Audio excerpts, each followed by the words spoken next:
स्वच्छ अमृत महोत्सव तथा स्वच्छ सर्वेक्षण पुरस्कार 2021 समारोह में प्रमुख रूप से उपस्थित आवास एवं शहरी कार्य मंत्री श्री हरदीप सिंह पुरी जी, छत्तीसगढ़ के मुख्यमंत्री श्री भूपेश बघेल जी, सिक्किम के मुख्यमंत्री श्री प्रेम सिंह तमांग जी, आवास एवं शहरी कार्य राज्य मंत्री श्री कौशल किशोर जी, अंडमान तथा निकोबार के उपराज्यपाल एडमिरल श्री DK जोशी जी, सभी राज्यों के उपस्थित मंत्रीगण, जनप्रतिनिधिगण, स्वच्छता अभियान से जुड़े वरिष्ठ अधिकारीगण, गणमान्य अतिथियों, देवियों और सज्जनों, इस महोत्सव तथा पुरस्कार समारोह में भाग लेकर मुझे अत्यंत प्रसन्नता हो रही है।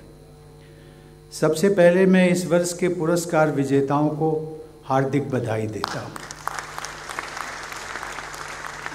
इन पुरस्कारों के माध्यम से विभिन्न मापदंडों पर स्वच्छता से जुड़े प्रयासों का प्रतिवर्ष ठोस आकलन हो रहा है। मुझे बताया गया है कि आज के स्वच्छता पुरस्कारों का निर्णय 5 करोड़ से अधिक देशवासियों का फीडबैक लेकर किया गया।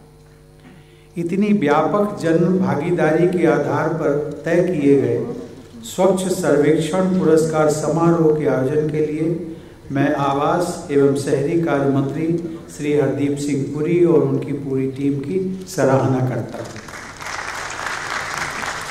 अपने अपने राज्य और संघ राज्य क्षेत्र में स्वच्छता अभियान को विशेष रूप से प्रोत्साहित करने के लिए मैं मंच पर आसीन मुख्यमंत्रियों और उपराज्यपाल की भी प्रशंसा करता हूँ।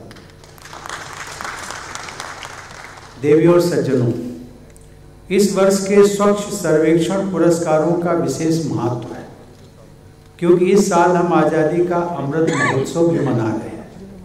हमारी आज़ादी की लड़ाई के महानायक राष्ट्रपिता महात्मा गांधी उल्लेख किया करते थे, cleanliness is next to godliness. इस तरह गांधी जी के अनुसार स्वच्छता सर्वोच्च प्राथमिकता होनी चाहिए। गांधी जी की इसी प्राथमिकता को प्रधानमंत्री श्री नरेंद्र मोदी जी ने स्वच्छ भारत मिशन के माध्यम से एक जन आंदोलन के रूप में आगे बढ़ाया। देश को पूर्णतः स्वच्छ और निर्मल बनाने के प्रयास हमारे स्वतंत्रता सेनानियों के प्रति सच्ची श्रद्धांजलि है। मुझे यह जानकर प्रसन्नता हुई कि 35 राज्य व संघ राज्य क्षेत्र तथा लगभग सभी शहरी क्षेत्र खुले में शौच से मुक्त घोषित किए जा चुके हैं। समुचित व पर्याप्त वेस्ट वाटर के ट्रीटमेंट की व्यवस्था के आधार पर 9 शहरी क्षेत्रों को वाटर प्लस प्रमाणित किया जा चुका है। मैं आशा करता हूं कि इस क्षेत्र में शीघ्र ही उल्लेखनीय प्रगति प्राप्त की जा सकेगी। स्वच्छ भारत अभियान की सबसे बड़ी सफलता है देशवासियों की सोच में बदलाव। आज हम ये देखते हैं कि ये बदलाव बहुत व्यापक स्तर पर हुआ है और धीरे धीरे परिवारों तक पहुंच गया है। अब तो बहुत से परिवारों में छोटे बच्चे भी परिवार के बड़े लोगों को गंदगी फैलाने से रोकते हैं, उन्हें कोई भी चीज़ सड़क पर या घर के बाहर फेंकने से टोकते हैं। ऐसे बदलाव के लिए मैं सभी देशवासियों को बधाई देता हूँ। स्वच्छता अभियान की सफलता के लिए मैं सफाई मित्र और सफाई कर्मी भाइयों बहनों की विशेष रूप से सराहना करता हूँ। आज से ही कुछ दिनों पहले राष्ट्रपति भवन में मुझे भरतपुर राजस्थान में वाल्मीकि परिवार में जन्मी और बचपन से ही सफाई के काम में योगदान देने वाली श्रीमती उषा चौमड़ को पद्मश्री से सम्मानित करने का अवसर प्राप्त हुआ। वे आजकल सुलभ इंटरनेशनल सोशल सर्विस ऑर्गेनाइजेशन के अध्यक्ष पद को सुशोभित कर रही हैं। उन्होंने अभाव, असमानता और कुरीतियों से लड़कर सफल होने का आदर्श उदाहरण प्रस्तुत किया है। उनकी जीवन गाथा से अनेक देशवासी, विशेषकर हमारी बेटियां, प्रेरणा प्राप्त कर सकते हैं। इस वर्ष इंदौर शहर ने लगातार 5वीं बार प्रथम स्थान प्राप्त किया है।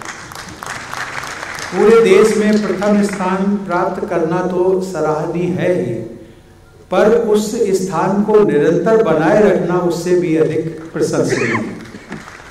मैं चाहूँगा कि लगातार अच्छा प्रदर्शन करने वाले शहरों की बेस्ट प्रैक्टिसेस को अधिक से अधिक प्रसारित किया जाए। सभी अर्बन लोकल बॉडीज़ के प्रदर्शन का आकलन करने के अनेक मापदंड होते हैं।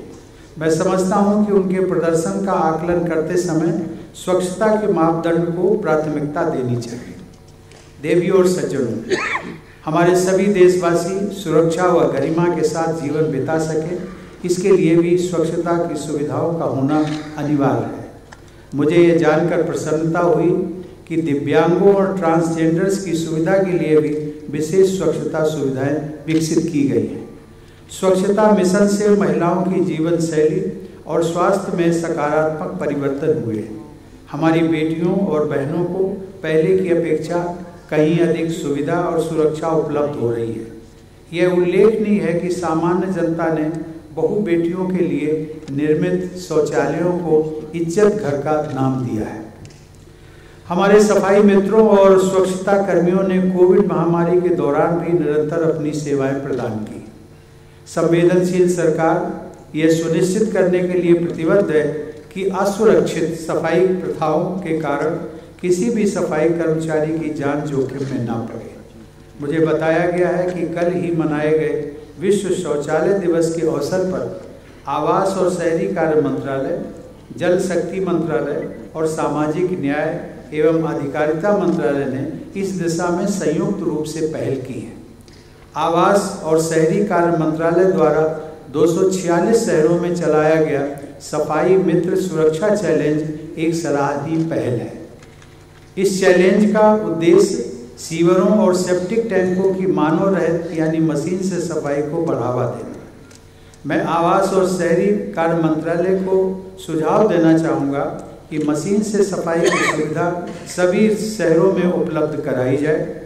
मैनुअल स्कैवेंजिंग अर्थात मनुष्य द्वारा मैला ढोना एक सर्वनाक प्रथा है, जिसको रोकने की जिम्मेदारी केवल सरकार की नहीं है बल्कि पूरे समाज और सभी नागरिकों की भी है।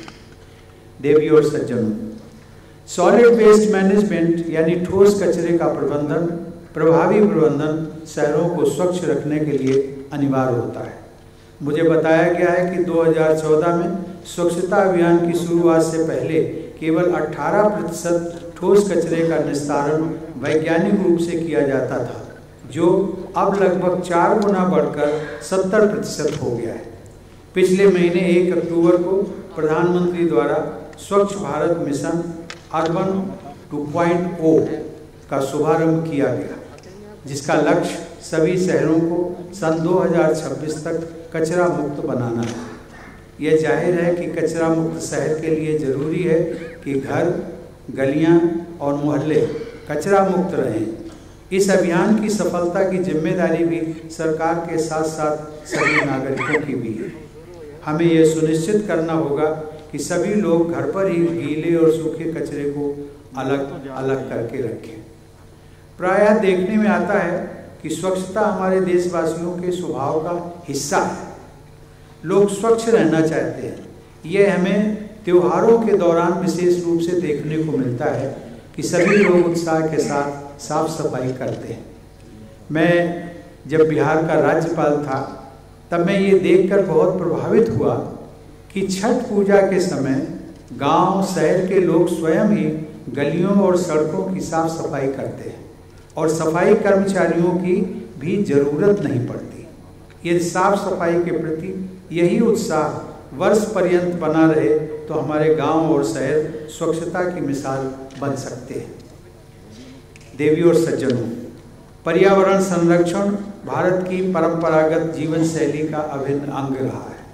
हमारे आदिवासी भाई बहनों के जीवन में ये आज भी देखा जा सकता है। अब एक बार फिर विश्व स्तर पर पर्यावरण संरक्षण पर जोर दिया जा रहा है। इसके लिए संसाधनों को रिड्यूस, रीयूज और रिसाइकिल करने पर बल दिया जा रहा है। वेस्ट टू वेल्थ की सोच को कार्य रूप देने के अच्छे उदाहरण सामने आ रहे हैं। ऐसे उद्यमों से ग्रीन एंटरप्राइज और ग्रीन एम्प्लॉयमेंट में भी वृद्धि हो रही है। इन क्षेत्रों में अनेक स्टार्टअप्स सक्रिय हैं। इन क्षेत्रों में रुचि लेने वाले उद्यमियों को प्रोत्साहित करने तथा उनमें निवेश बढ़ाने के लिए समुचित योजनाएं विकसित की जा सकती हैं। देवी और सज्जनों, एक आकलन के अनुसार भारत की शहरी आबादी जो सन 2014 में लगभग 41 करोड़ थी, वह 2050 तक लगभग 81 करोड़ से भी अधिक हो जाएगी। परिणाम स्वरूप शहरी स्वच्छता की विशाल चुनौतियों को ध्यान में रखकर भविष्य की हमारी तैयारी होनी चाहिए। विश्व समुदाय में भारत की पहचान एक और अधिक साफ सुथरे देश के रूप में हो, यह सभी देशवासियों का प्रयास होना चाहिए। साफ सुथरे देश की छवि बनने से भारत में अंतर्राष्ट्रीय पर्यटन को बढ़ावा मिलेगा।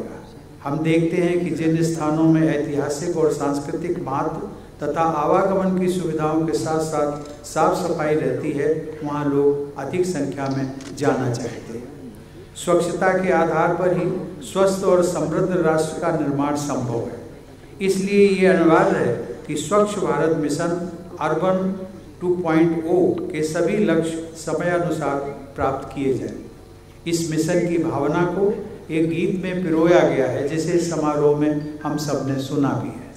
मैं आशा करता हूँ कि शहरी स्वच्छ भारत मिशन के गीत में व्यक्त बदले पुरानी आदत, दिखे नए भारत का चेहरा तथा हर धड़कन है स्वच्छ भारत की यह भावना सामान्य जनमानस में अपना स्थान बनाएगी और इस प्रकार स्वच्छ, स्वस्थ और समृद्ध भारत 21वीं सदी के विश्व समुदाय में अपना यथोचित गौरव हासिल करेगा। मैं पुनः आप सभी पुरस्कार विजेताओं को बधाई देता हूँ और आपके उज्जवल भविष्य की शुभकामना देने के साथ साथ यह अपेक्षा करता हूँ कि आप सब देश में स्वच्छता अभियान के राजदूत बने। जो पुरस्कार आपको मिले हैं, उन पुरस्कारों ने आप सबको एक जिम्मेदारी भी दी है और वो जिम्मेदारी है कि आप सब लोग देश में स्वच्छता अभियान के राजदूत बने, ताकि आपको मिले इन पुरस्कारों की और भी अधिक सार्थकता व उपयोगिता सिद्ध हो सके। मुझे विश्वास है कि स्वच्छता अभियान को और अधिक प्रभावी बनाने में सरकार आपकी हर संभव सहायता करेगी। धन्यवाद। जय हिंद।